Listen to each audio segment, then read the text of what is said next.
All right, good morning, Signature. Good morning. Oh, I didn't hear you. Good Good morning. All right, very good. So we got a great sales meeting for you today. We're going to have some stuff from Janet. Tom's going to drop some nuggets. We had some, that didn't sound right, did it? Golden nuggets. And then we had some people go through the Mike Ferry retreat last week. And they came back and they're on cloud nine and they're working hard and they just seem to be different people. Anytime we go to something motivational or training, we always come back with different thoughts, plans, goals, stuff like that. So we thought it'd be neat for them while it's fresh on their head to share some of that information with you guys. And then you guys can ask questions, stuff like that. Maybe we can get some good ideas and things like that we can implement in our business. Obviously, we'll have our mortgage moment with Prosperity Lending. I have an announcement on our new office space and some timelines. And so you guys that are here live get to hear it first, and the ones on the YouTube get the delay, so they'll be about 10 seconds behind you. All right, so first, let's start off with any buyer and seller needs. Anybody got buyer or seller needs in the room? Roya? I have a condo for sale at 1333 Cinderblock. So it's actually a two-bedroom, 199, 888. And it's beautiful. It's a central location next to Summerlin. So if you guys need a condo, come see me. Anyone else? 199,000. Anyone else? Going? Going? Gone. All right, so let's start off. We'll start off with the announcement on the office space. How many of you heard we're moving? Yay, huh? All right, so I want to kind of give you some background on some of the decisions that we made and how the move's kind of going to work and that. We were in a great position at this point, coming out of COVID and stuff, even going in on the timelines of our leases. So if things would have got bad, we would have been in a real good position company-wise to be able to cut space or do whatever. Now then we go through COVID and we find that a lot more people work from home. But I still think there's a necessity for office space. Maybe not 10,000 square feet in each location, maybe a little bit smaller in a couple different locations that make it more convenient for people to pop in and out of. And so when we looked at this, we've always had on our plan to have a Northwest office. And so that would give us Northwest, Summerlin, Southwest, and Green Valley. And when we start looking at this stuff, we're looking at saying how the valleys kind of shifted and where people live and where it makes sense to put an office. And we've in looking at it, we want to do a really nice office up in the Northwest. I think it's prime for a 100% company like ours to go up there and to add our services to agents that live and work up there. We've got plenty of agents in our offices now that drive down, but Gail, lots of people commute, and the other benefit is I just moved up there, so it makes sense to have an office up there, right? Now I sympathize with you guys. Now, it's always been one of our plans. But then when you look and you say, okay, the cost of running offices can be pretty significant, and in an attempt to always try to keep your guys' transaction fees down and not raise fees and all that stuff, we have to make decisions on placement of offices. And we thought, what if we could take the Summerlin office and the Southwest office and consolidate them more into a central location between the Summerlin and Southwest, merge those two, we'd have three strategic locations: Northwest, the West Side office, and then the Green Valley office. And so that's the direction we've kind of been looking. And we've identified a space in the Northwest we have not signed a lease on. We're still negotiating out build-out and stuff like that. It will start its shell right now, so it would be a total build-out. So Northwest, all things go right, we're looking at end of the year to open the Northwest location. Excited about it because it'll be something, a vision that we've had for a long time of actually consolidating kind of a coffee shop into the office. So you almost have that Starbucks, coffee shop, deli feel along with your office, so there'd be a great place to meet clients, stuff like that, to hang out, and then after 5 it might turn into a wine bar or something. But it would be open 24 hours because the building that it's in has employees that work in that building 24/7. And so that would operate all the time, except from our office. Give you guys a great opportunity, or agents that work up there, to have great opportunity to network with other people in the building in other industries for an opportunity to farm, so to speak, and sell real estate. So we're excited about that. But we have signed a lease on a space in the southwest or the west side location. It's a little bit further south than I initially wanted to come, but when we saw the space and the layout, it's just perfect. And so the location, I'll give you the address, and I'll tell you where it's at. It's 8912 Spanish Ridge Avenue, Suite 220. It's right off of Russell and the frontage road over here, and it's the old Guild mortgage space. So if you've ever been in there, it's really nice. There's a great training room. It's laid out real nice. Currently, there's 12 offices, but we have a plan that we could build out another 7 in that space. So there'll be plenty of room for everyone to go. Now, we'll do the move kind of staggered as we get this open. We should have the keys any day. They've been promised us since the 15th, so we don't know. But we'll take the month of August basically to paint, get the internet in there. Tom's guaranteeing that it's going to be high-speed, best internet in town. I said, well, I know Cox, and I'm not sure. But we'll, having our IT guys go in, laying out the Wi-Fi points and all that kind of stuff so that when we go in there, it's turnkey and ready to go. There's some painting and some little bit of updating needs to go in there, but it's really, really good. Currently, there's a bunch of cubicles in there, and I hate cubicles if you've known me. But these cubicles are a little bit different. Because they all have stand-up, raise-up desks. They're all high-tech. They're real nice. I'm not sure if we're going to keep them or not. The 7 offices that I speak of would go where those cubicles really are. And so we're initially going to move in there with those and see if those are something you guys like to utilize, not utilize, and then we'll make that adjustment from there because we feel that the lease space on this location here is up at the end of December. So we'll do 2 staggered moves. We'll move the Summerlin office in there first, and then we'll bring Southwest in, but at that point, we'll know if we need to add those other offices or how that lays out. Make sense? Okay? As soon as we can get in there and get access to it, we'll have some kind of a little open house type thing where you guys can come in and preview it and see it and all that kind of stuff, and maybe you'll be as excited as we are. So, any questions on new space, move, anything like that, Janet? Any hints about northwest location? Any hints? Durango and the 215. Okay? I'll tell you straight up, we're negotiating to go into the Montecito building. Okay, it's not done, but I'm confident we'll get that done.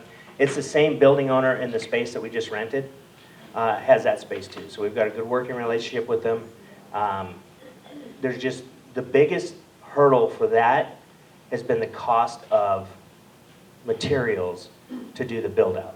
And so we've been searching and getting pricing and all kinds of stuff like that to work out the final numbers to make that thing happen. But I think that'll be a great location, easy to get to, close to the freeway, and that gives us the accessibility in the north, the west, and the south. Any other questions? The wait is over. All right. So with that, let's bring up prosperity lending, I believe. There's a question. Question Yes? online. What will we need to do with our licenses if we are in the Summerlin Southwest office? Who is it? Jen Savvy. And Sevy. So, great question. She says, what are we going to have to do with our licenses to do that? So, we actually still have space in the Summerlin office till the end of November, and so there's no mad rush to move everybody's licenses south. But when we moved the north, we had a little satellite before we moved it once before, and there was 10 or 15 people in there. All we had to do is actually put them all on a sheet with their licenses, return their licenses to the division, pay $20, and they send it back. So I'm hoping it's going to be the same thing, which is no headache for you guys. We'll take care of all of that, but we'll keep you posted on that. The other only issue will be, and this is for the people in the Summerlin office, is we will be moving out of the city into the county, which means it's a county business license. I just paid. But so we'll work through that. But for the Southwest office, you're in the county, it's all smooth in transition, but we'll take care of the address change. So all offices will be, well, Henderson and then Clark County. Yes. Can you get us those addresses as soon as you can, so those of us like me that need to get the cards can... The address is 8912 Spanish Ridge Avenue, Suite 220. Okay, that's for the Southwest office. We won't be moving into Northwest for quite some time. Get a zip. I'll get the zip for you. Yeah. It's 89113, I would guess. Yeah, we're in 89113 now, so it's pretty close to there, so. All right, anything else? What will happen to the managing brokers in the 2 offices? They will be executed. No, that's a great question. I should have covered that. That's going to be an exciting thing. So, Tom's kind of a rookie, and so we need to pair him with somebody with some experience. No, Janet and Tom served on the board together. She was president, he was president-elect. They make a great team, and we are going to consolidate not only the agents, but the 2 brokers and staff into that office. With that office, bring in 200-plus agents from Summerlin and 100 and some odd agents from the southwest here. There's no way one broker should or could handle that. And so we felt it's important to have the support staff and the brokers there, so we'll have both of them there to support. Okay? Any other questions? Nope? Nope. All right. All right, so with that, let's bring up Jason from Prosperity Lending for our mortgage moment. Thank you. Hopefully everybody's having a good morning. What we always want to do for this is try to give you as much knowledge and things to help you out in the field as possible. So I'm thinking today is, how many people saw the inflation reports last week? Anybody in the room? Yeah, it was quite interesting to say the least. It was almost the exact same numbers as they reported right before a crash of 2008. One thing that everybody's worried about right now is, does that mean that we're in a bubble? Are we crashing? Yada, yada, yada. I'm definitely not going to try to answer that question because it's extremely complex and there's a lot of high opinions on that. But what I will say is this, is that our bond market is staying right around like that 103, 104 range. Our 10-year treasury went down and our rates are starting to go back down again. Also, our products are getting a little bit more and more aggressive. As you've heard me talk about the stated income program, you've heard about the doctor program, and recently Fannie Mae and Freddie Mac lowered their restrictions on cash out refinances. They were adding a surcharge because of market instability, and they've recently waived that. And FHA has actually recently brought down the student loan debt from a 1% surcharge if you have deferment on your student loans down to 0.5 point, which is a huge help for our people that have massive student loans. That could have lowered their debt-to-income ratio significantly, and they might be able to qualify. And there's still Home is Possible programs and everything out there. So when anybody brings up how the market is doing, how the inflation reports came in, yada, yada, yada, at least from a mortgage and real estate perspective, we're not only holding, but we're also getting more aggressive. So hopefully that helps a little bit. Just wanted to do my minute, and hope you guys like using us and continue to do so. Thanks for the time. Yada, yada, yada. Technical term. All right. Which one of you two want to go first? Tom's scared. See, we'll bring Janet up, but Tom got cut off last week, right? Ran out of time. He's trying to go last, but we're going to make sure he gets time. Here you go, Janet. Okay, thank you. Good morning. Just want to elaborate like 1 second on what Brandon said. I know Brandon hates cubicles. He's always hated cubicles. I learned everything I know about real estate from sitting in a cubicle with people around me. But these cubicles, he didn't do them really justice. There's this huge desk with an electric button that you push, and it goes up, and you can stand up. Or it goes down, and you can sit down. But then over here on the side is lots and lots more, for lack of a better term, counter space. Underneath the counter, 2 locking file cabinets. And then it's glass, so that should help with the conversation. And there's a lot of them. They're really, really nice. Oh, we just picked Janet's office. I don't mind sitting out. Which do you want? Right out front. I don't mind that at all. I want to be there where when people walk in, I can say, good morning. So, hey. Okay, first thing I need to talk about is bowling. So thank you, Annie Bushman, who has an entire team already, but not counting Annie's team, as of this moment, we have 16 bowlers. The last time we bowled, Signature had 10 teams. That's well over 50 people. So here's the deal. It's fun, it's networking, it's giving back to the community. It's $25, Friday the 30th at Sunset Station, 9 to 12. Be there early in time to get your shoes, get your ball. I'm turning all the money in on Thursday afternoon. So you have till Thursday to get me your $25. No $25, you're not signed up. I'm right here. I'll be back here on Friday. You can leave it with Bobby at the front desk if I'm not in the office. So there you go. Bowling, we need you. Okay, tomorrow, Summerlin's having a lunch and learn on probate. This is with a different attorney that I've never heard before. It's 11 to 12. I've put some flyers out. So far, I have no RSVPs, and the person sponsoring it has bugged me. I need to know how many for lunch. I need to know how many for lunch. So please RSVP with Bobby at my front desk so that we know. If we weren't having lunch, we wouldn't care about that, but so we don't want lunch for 3 if there's 50 people show up, and vice versa. So that's tomorrow. Also tomorrow at 10 o'clock, there's a CE class in Green Valley, legislative law. This is Joe's Super Bowl legislative law class. I've taken it over Zoom, and it really was kind of fun over Zoom. So I can imagine that it's lots of fun in person. What time? 10? 10. Thursday, Todd will be here at Southwest teaching a lead follow-up class, 11 o'clock, Thursday, right here. Friday, I'll be right here at 10 o'clock teaching common mistakes in the RPA. And then just a couple of other announcements.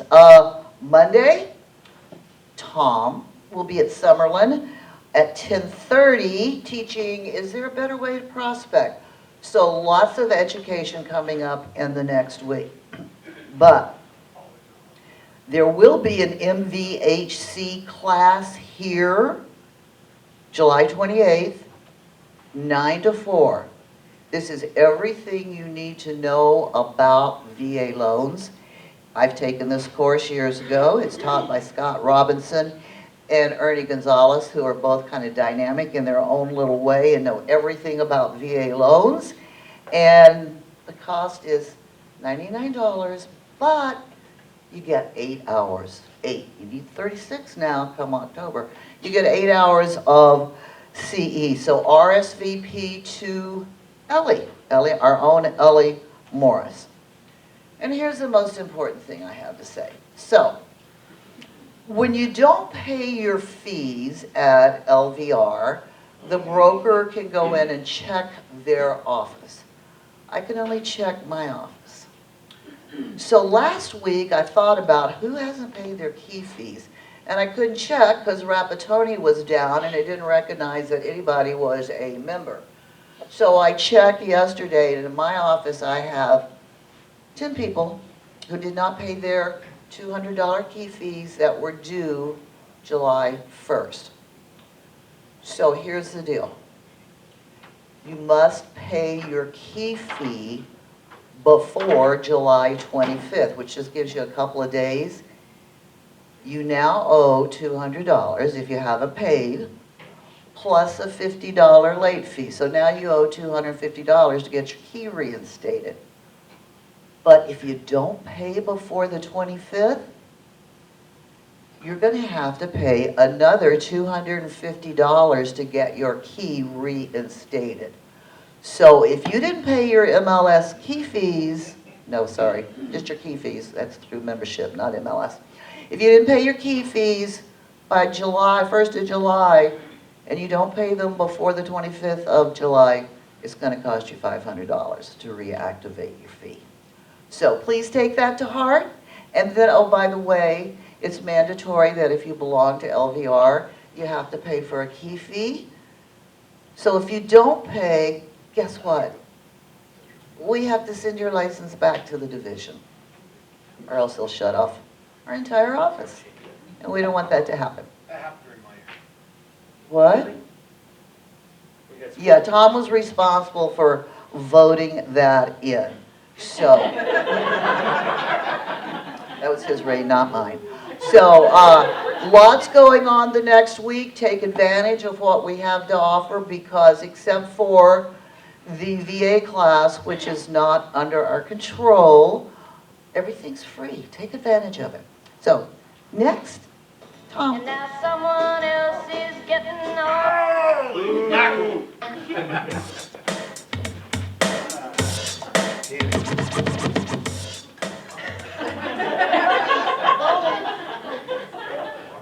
What did you think, I was a slip coming up here? Oh, so, before we get to the really good stuff about the Mike Ferry and good stuff like that, I just wanted to take some time. Everybody's so worried about compression of commissions and stuff like that because y'all don't know how to create value. Y'all don't think that just being you is value enough for them to pay whatever it is that you want to charge for a commission. You know, in the book, Ninja Selling, which if you haven't known, I've been reading, but they talk about a blank CD is worth about 50 cents. But you put some real estate sales thing on it, all of a sudden you can sell it for thousands of dollars because you created value by putting something into it that it didn't have that somebody wants. Somebody that satisfies somebody's pain point or somebody's pleasure, right? So, because those are the two things basically we pay for. If you boil everything down, whether it be liquor advertisements, any kind of advertisements, they talk about two things. They either fix a pain point, i.e. Excedrin pain relief for your massive headache, or pleasure. Drink this bud and feel better, right? You know, that's it. That's all that you need to sell when you're selling out there, is taking care of their pain points and pleasure points. And pain points, right? Let's think of some pain points that homeowners have, whether or not they can sell their house at the time frame they want to do it. You know, the stress that you can relieve from them. Satisfying something that they need that you can help provide. That's your value. Okay, that's your value proposition. Everybody that's out there right now basically does what? They have a price opinion, yard signs, lock boxes, MLS, property brochure, advertising, syndication, scheduling, showing appointments, settlement services. Those are the basic services that garner what used to be really good service.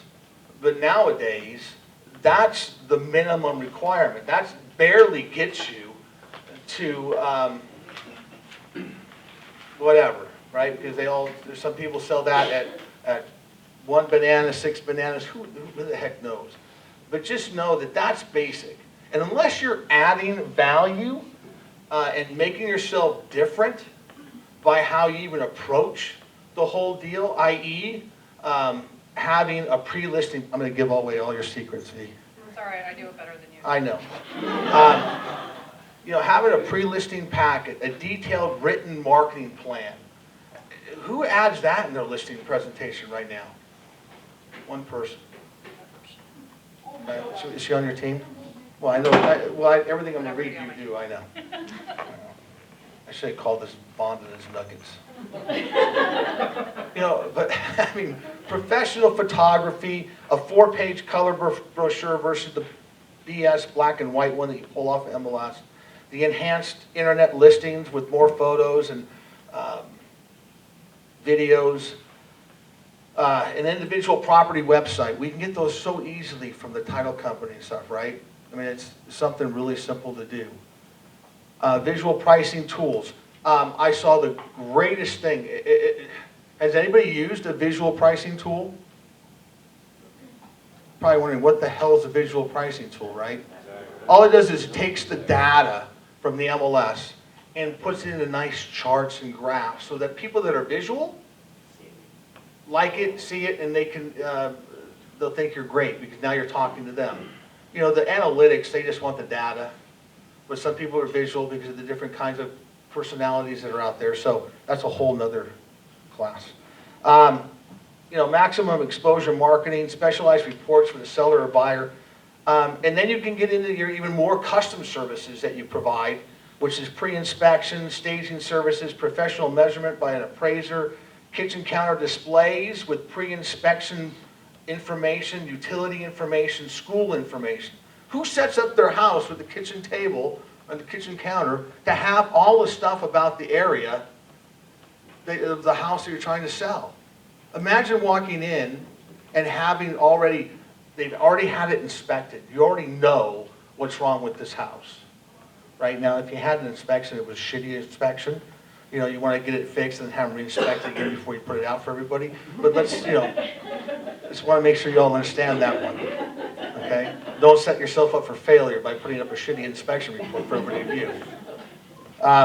But, you need to think about these things, and these are really simple items that you set yourself apart. And then, how do you communicate it? How do you communicate it to that client that you have all this value because you do all these things? If you're telling them, you're selling them. But if you show them, it'll go over 110%. So put yourself together a one-page check-off stuff of all the services that you provide. And then have, company A, company B, and have them just check off the A, right, the first part, the stuff that everybody does. So that they can see a visual, again, people are visual as well. They can see it, they'll believe it because now it's in print, even though you printed it up and made it. It doesn't matter. So, look, to sum it up, and I don't know how many, I could go a lot longer, but I won't. Okay. Look, do yourselves a lot of favor. Let the client have time of possession of the conversation so that you can learn from them. Talk less, show more, and show them the value that you have when you come in the door that you all bring to the table. All right? Thanks. Thanks,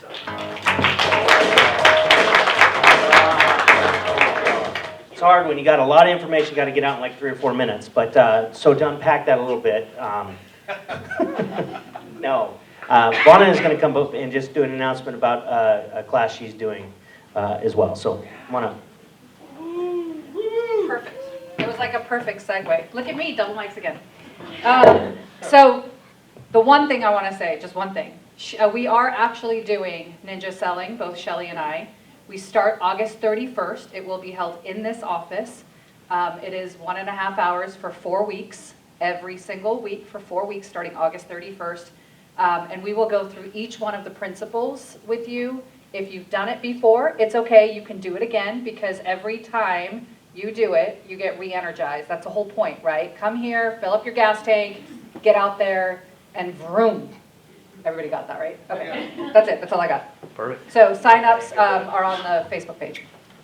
A great class, great class. Yes, our Salt Lake office lives by ninja selling Larry Kindle like the Bible. I mean, they study it, they role play, they do the whole thing.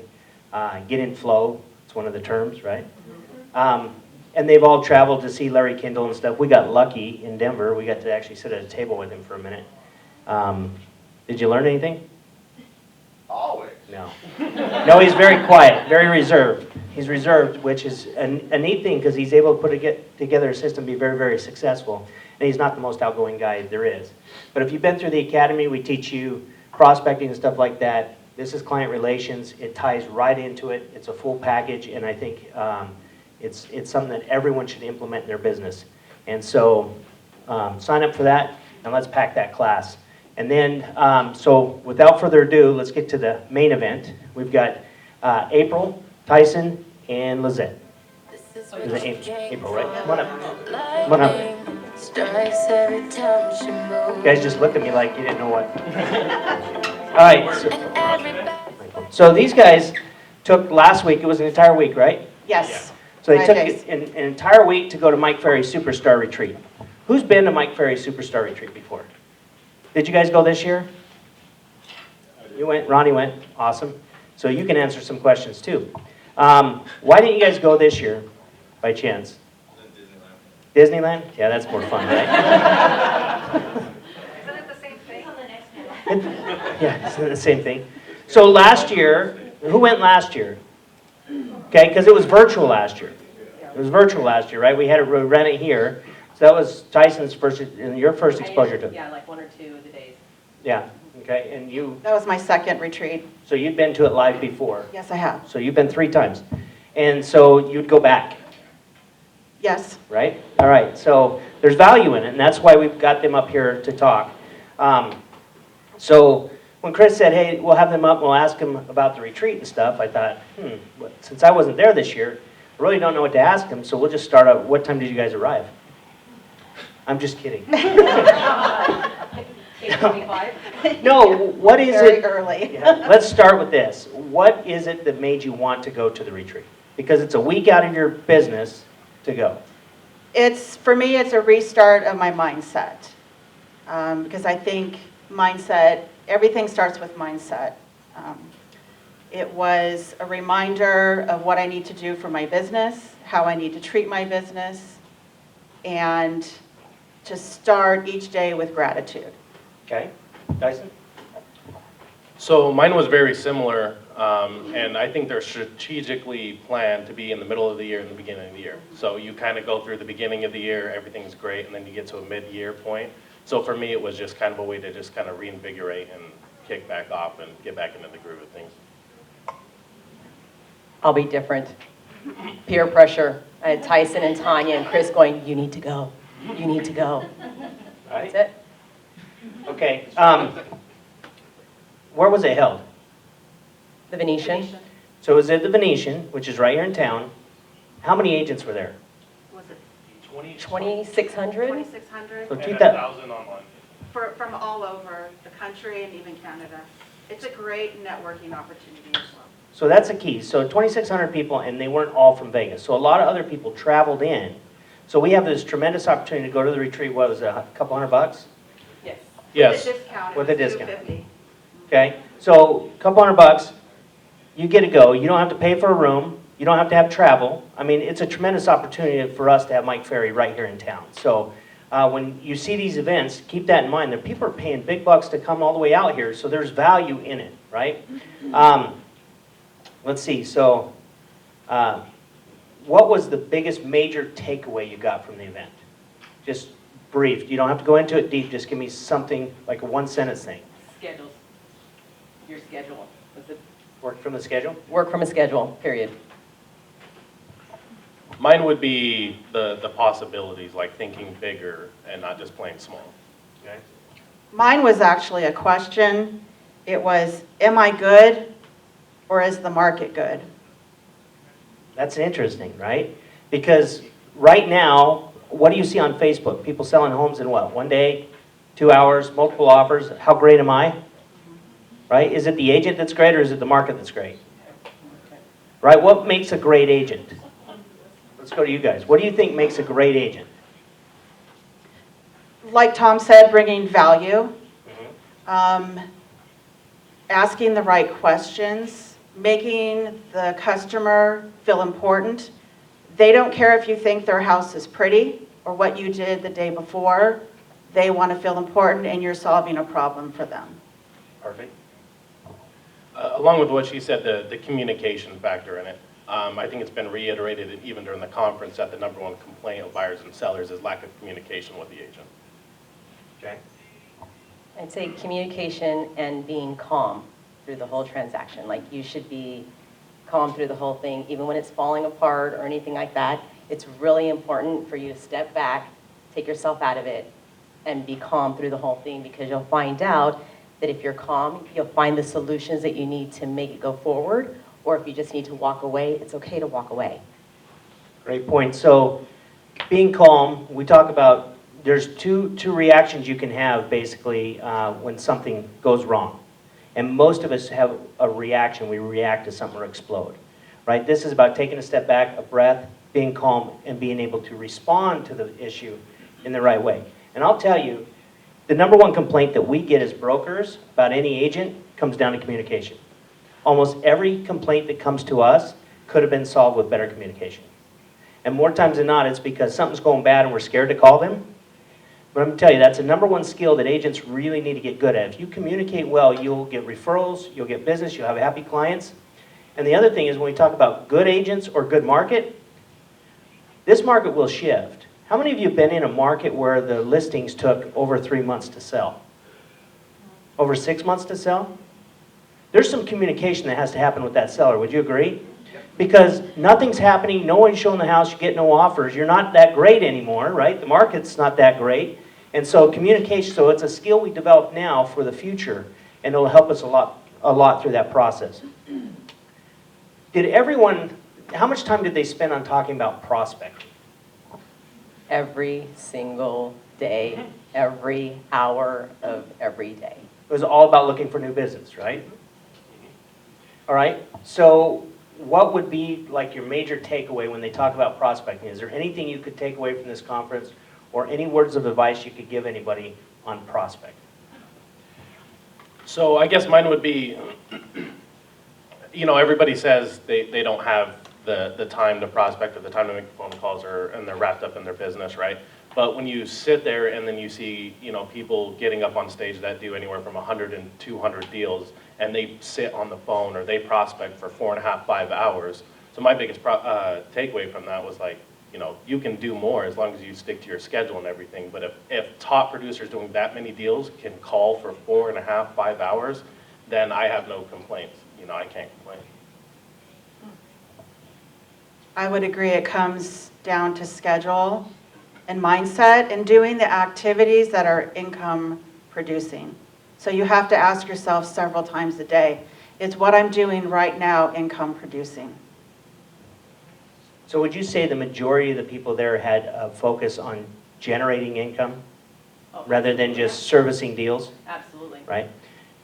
Oh, I was just going to say, one of the big things they say is follow the plan. Prospect, lead follow-up, setting appointments, and negotiating contract. Everything else should be delegated. Okay? On that, one of the other things that there was an agent there that was talking about and asked the question was like, I'm doing X amount of deals and I'm at every single closing, signing with my buyers or whatnot, and asked the question, should I be at that closing? Because that's not income producing, right? You're already at the end of the deal. And they literally said, no, because if you're trying to do 40 deals a month or whatever your case is, you don't have the time to sit there for 2.5 hours to go through that signing when you can be 2.5 hours of prospecting. It's a huge mindset shift. And I would just like to add one more thing onto that, because everybody likes to, provide 100% service, be there for their clients and everything, but they use it as an example of your dentist or your doctor, right? When you go to get a checkup, they have the CNA or the dental assistant, they come, they do everything for you, and then the doctor comes in, sets the expectations there for about 4 minutes, but you still remember the doctor if they're good enough and they keep you informed. So it's not, you don't have to be there through every single point to be and give good service. Okay. You have anything to add to that? Or? Nothing to add. All right. All right, so prospecting is the #1 thing they do every single day. Would you say that the majority of the agents there at the conference, at least the producing agents, knew their numbers? Yes, you have to know your numbers and you have to know the market stats. You have to be the expert. And so what kind of numbers, your numbers, what kind of numbers would those be? What numbers should you know? I know the market stats, you should know those, right? But you're tracking what? You're tracking your GCI, you're tracking your sales, you're keeping your goals. You should have a goal number that you have set, and you should be watching that all the time. If you have to put it on an Excel spreadsheet, the simplest form, that's what you do. Just to add on to that, everyone they brought up to the stage was able to tell you right there how many contacts it takes to get an appointment, how many deals they have, what they're on track for, how many pending and closed. They have all of it down. And he even made a joke that the analytical personality was some of the people who succeed the best in real estate because they're so involved in the numbers. So every single one they brought up there was able to tell you exactly down to a T everything. You guys covered that very well.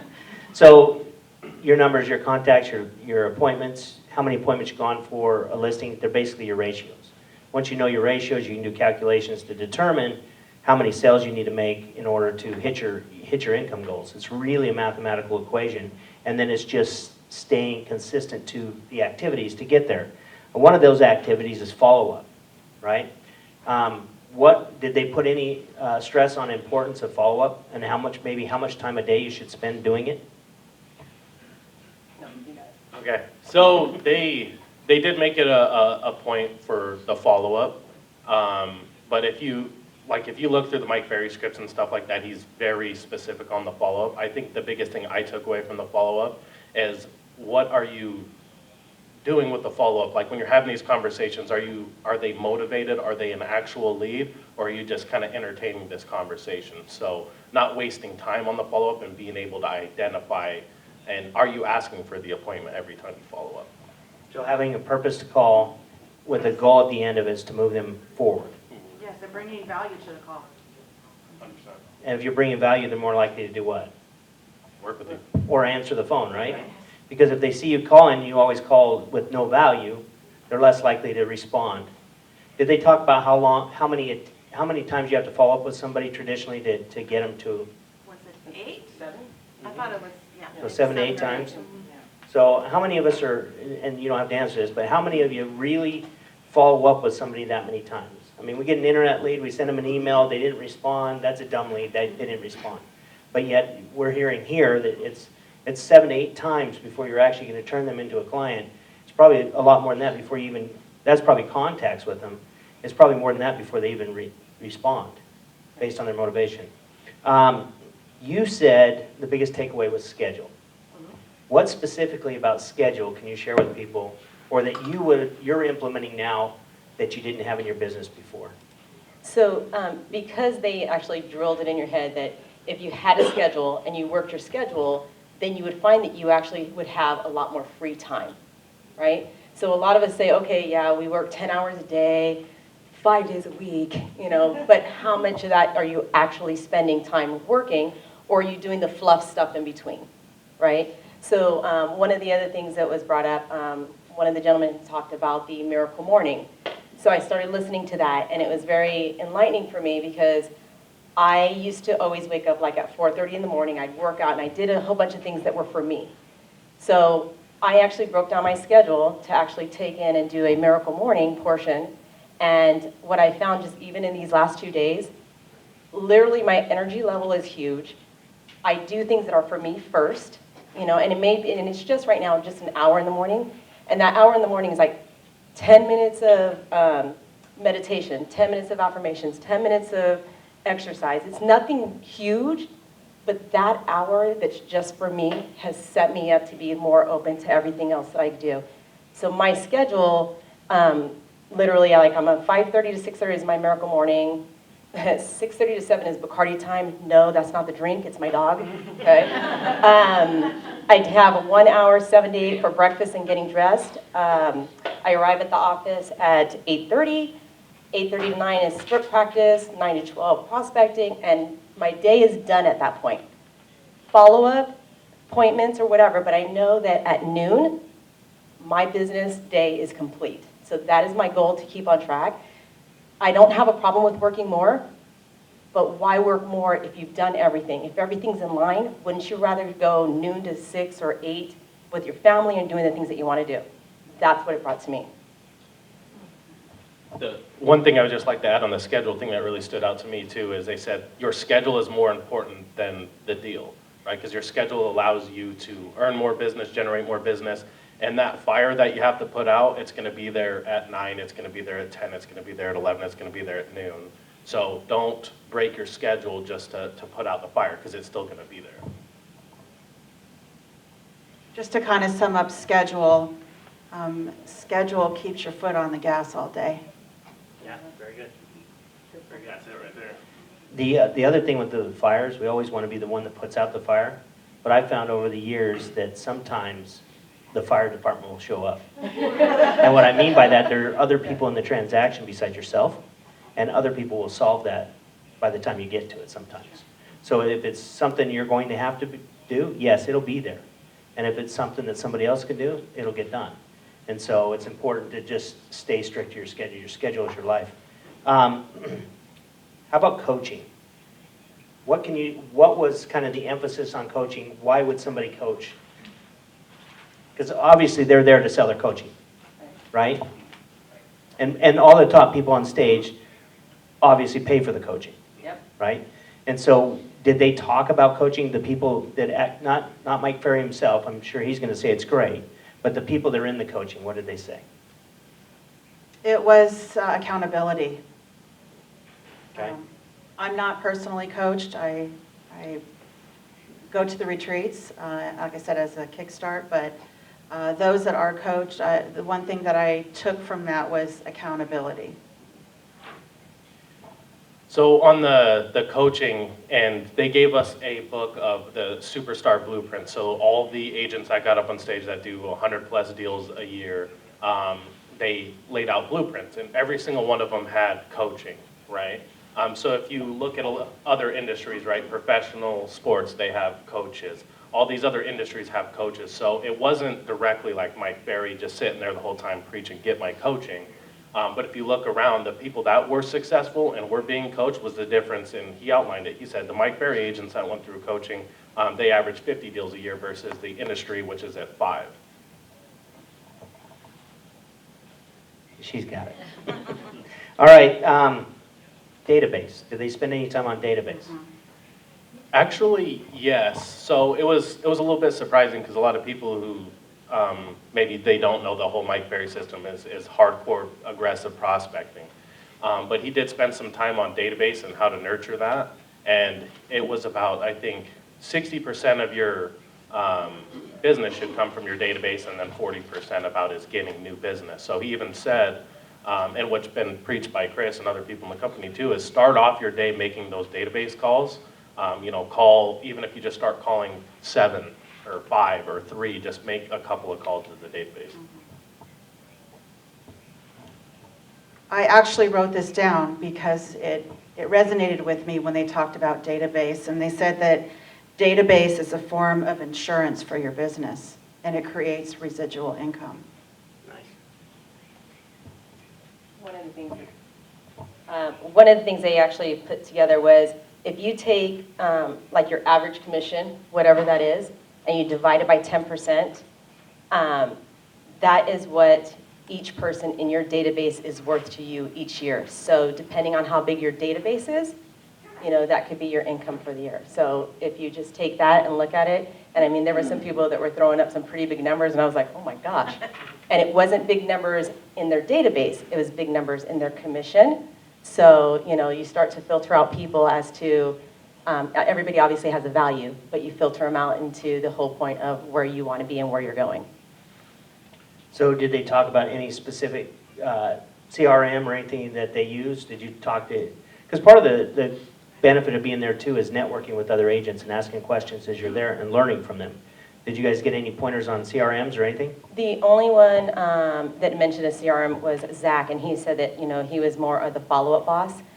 There was another gentleman too that he uses follow-up boss for his team because he was more on the listing side, the producer, and so he was the one that actually fed everything to his team, and the follow-up boss allowed him to be able to have a coordinator that went ahead and took all those leads and filtered them to the individual people on his team. So he knew who was doing what, when, and all that, but he didn't have to do it. He had a manager that actually did it for his team.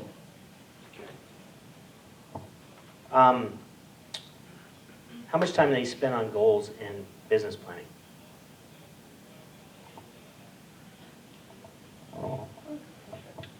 Yeah, it's kind of implemented throughout the whole program. Right, so they actually took it and they would mention it, okay, you need to know where you're going, what's your path. They didn't drill it hard, but everything else that you were dealing with, because if you're prospecting, you need to know how many you need to do to get whatever to face your goal, but it wasn't necessarily a drilled aspect on the retreat, Okay. But would it be fair to say that everybody there that was a producer knew exactly what they wanted? Absolutely.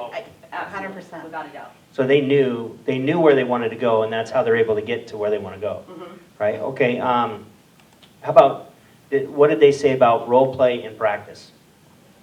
Mandatory. Yes.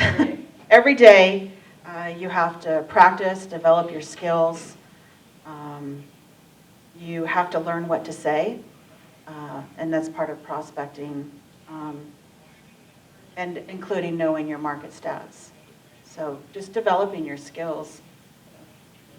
And one thing he added to it, because he was talking about how to be a great presenter, and then the canned listing presentations and all the scripts and everything like that is, once you know and you can internalize the scripts, that's when you can start to insert your personality and some humor into that. But again, like Zach, who they brought up from Pennsylvania, he's on track this year for 140 deals, and he said when he first started, he was doing about 2 hours of role play a day. And they even mentioned that the fact that we all know that learning a script, boredom, right? You're like reading a script. But they said to embrace that, like embrace the boredom, get through it, spend the time because then it becomes second nature. Then all of a sudden you're just able to roll with it. Like, you know, I know that if you guys talk to like Brandon or Chris or whatever, and they go, oh yeah, just tell them this, and they're like, blah, blah, blah, and you're like, how the hell did you come up with that? You know, so it's really important, just grab onto that board and just keep on running with it. So would you say that the producers are scripted? Absolutely. 100%. You think any of them wing it? Nope. No. Okay. Anyone have any questions for them? Any secrets you want to know? You already know this stuff, don't you? The interesting thing is that it's so simple, but so hard. Why is it so hard for us? Why do you guys think it's tough to do that? Why do you think you have to go back every year or every 6 months to get refreshed? You have to learn how to get comfortable with being uncomfortable, and I think that's the hardest part for a lot of us in this industry. When we have to pick up the phone and call a client, it's uncomfortable, and so you have to get comfortable with that. And you also have to learn, sometimes you have to accept rejection. You're not going to get them all. Okay. I think one of the big things that stood out too is he was just like most new agents, they come to the business, they want to market and brand themselves, right? But what they should really be doing is working on their skills. And like you said, it can be boring sitting and doing role play and being on the phones and everything. But those skills you garner is what will set you apart from the rest. And I know April mentioned it earlier, mindset being huge. I know I've only been in the industry a year in August. And when I went to school, you know, everybody told you, as a new agent, you're not going to make any money for the first 18 months. You're not going to do this, and it's in the back of your head. Well, when I got into the industry, I used to be in corporate events. Corporate events went away with COVID, right? And so me coming into real estate, I was like, okay, I can do this because it's my own business. I can jump into it. I can start making money. Meanwhile, everybody's kind of going, you're not going to do it for the first 18 months. It wasn't acceptable for me. So I just jumped in and I'm running, right? And I get my first deal and I get my second deal and I keep on going. And then I turn to my mentors and I'm like, am I doing okay? Like, I feel like I suck, you know? And then they turn to me and they're like, no, you're doing great. Because again, most agents don't do anything for their first 18 months. And then at that point I was like, really? Well, dang, I'm pretty awesome because right now I'm sitting at like 6, right? So then I kind of set back on my laurels and I'm like, yeah, I'm great. But what did I do? I just hurt myself because my goal was to do 12 and then I changed my goal to do 24 and now I'm sitting at a point where I'm like, when we were in Mike Ferry, I was like, okay, I guess I have 17 to go for the rest of the year. Let's kick it up because I know I can do it. Complete mindset. That's it. Did they give you any pointers on helping with mindset? Oh yeah, there's like a Yeah. whole list. One thing I would like to share, because that was one of my really big takeaways from the event, is I wrote it down here somewhere, but he said one of the 13 rules was 51% of the time to be optimistic. If you can be optimistic at least 51% of the time, then you come up on top. And he made the observation that realistically nobody can be optimistic 100% of the time, but as long as you're above that 50%, then you're doing good. Okay. Well, there's basically they were talking. Everything is basically your millionaire mindset, and so 10 really quick tips. Number 1, make the decision that you're going to be positive and participate every single day. Understand that when the body is in motion, the mind will follow. Prospect every day, even though you don't feel like it. Number 3, be calm, cool, collected, and under pressure. Things are going to happen out of your control. Just be calm. Number 4, a clear vision. The millionaire mindsets actually have a clear vision of where they want to go and who they have to attract to get them there. Number 5, have strong values and work on values, build power. Basically, what do I value? Write it out and also let people know that you value them because they'll get you where you need to go. They also think and act on big goals. They get comfortable being uncomfortable, and they thrive on discomfort. Number 7, it's not the bad situation or the challenge in life. It's how you look at the situation or the challenge. So you have to look at it from a perspective of what did I learn so I can get better next time. Everything's a growth opportunity. Number 8, have no drama and fail forward. Anybody needs explanation on that? Okay. Because the first time I heard it, I was like, fail what? Oh. Number 9, use the 5-minute rule. Life is full of disappointments. GOI, get over it, right? And number 10, be humble. Humility is a huge aspect. Sweet, thank you. All right, so you guys, looks like you guys took a lot of notes. Next year, we're gonna send Janet. She's our master note taker. She'll take notes for all of us. Ronnie? I have one thing to add, because I went to the retreat as well, and he emphasized on taking notes. And he said, don't be afraid to keep your notes with you.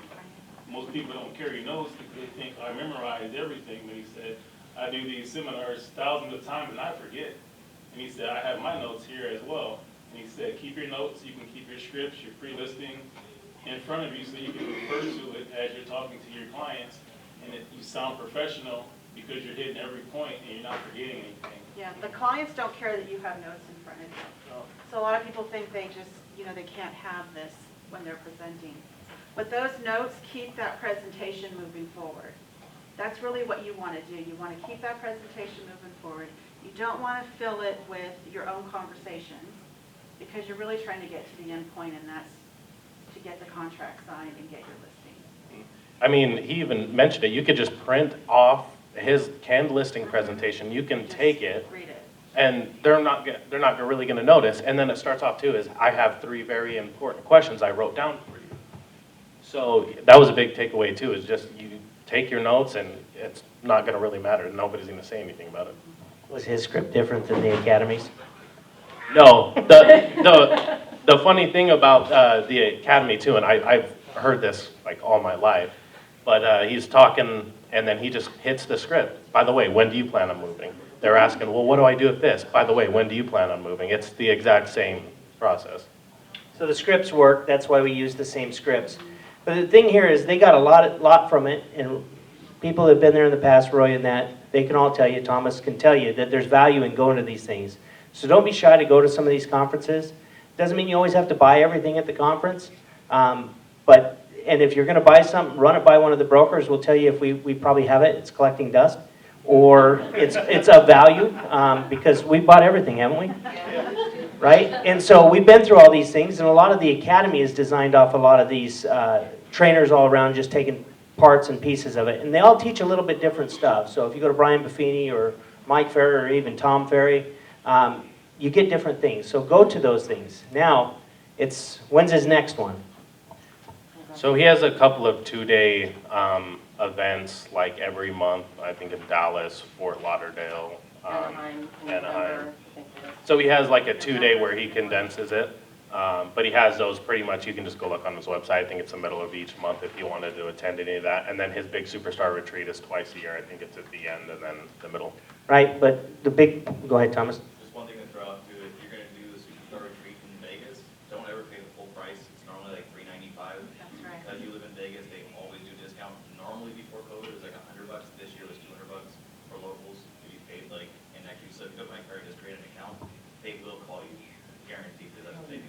Yeah, I waited to buy my ticket, and then he had a flash sale with a discount code, and that's when I bought it. And we can always bring him in to speak to a sales meeting, then he'll offer you all a discount at that point too. Yeah. But yeah, that's a good point. There's always discounts in that. But here's the biggest thing. So who wants to wait another 6 months to be able to get motivated? None of us, right? Now's the time. You've got brokers, you've got support here, you've got people. If you are struggling putting a business plan together or getting your schedule in line or anything else, set an appointment to sit down with one of us. We'd be happy to point you in the right direction and get you started on that stuff so that you can start going. You guys are coming in regularly? You in the office every day prospecting? Oh, no. All right, she will be now. Janet looking at me. Right? right? But you guys are coming in, so there's energy there, and as you start to come in and make calls and listen to people on the phone and get outside your comfort zone, because it's not always about what you're saying. Sometimes you're learning from the other people. Like Janet said earlier, she learned a lot by sitting in a cubicle because you hear business going on. So be present, come into the office, and pick up on that stuff. Anything else you guys want to add? And it's all been really simple stuff. It's nothing been groundbreaking. And he even said it himself. He said, I could sum up this whole 5-day seminar in 4 things: is mindset, skills, activity, and action. That's all you need to know. That's it. Why didn't we start with that? Do you guys have any questions for them or anything? Yes? So I'll tell you what, it's a lot cheaper to do the coaching with company within Signature. I believe their coaching packages are around $1,000 a month to $1,500 a month. Premier. Premier, so they have different. Yeah. 650 or 1,000. So they have coaching. There's lots of coaching out there. We have coaching here as well. We have pod coaching. We have individual coaching, stuff like that. So if you're actually interested in coaching, get with one of the brokers. We can talk to you about what we have, talk about what your needs are. If we can't do it, we're going to point you in the right direction of who can for sure. So, anything else? Okay. Thank you guys. Thanks for coming, and let's make it a great week.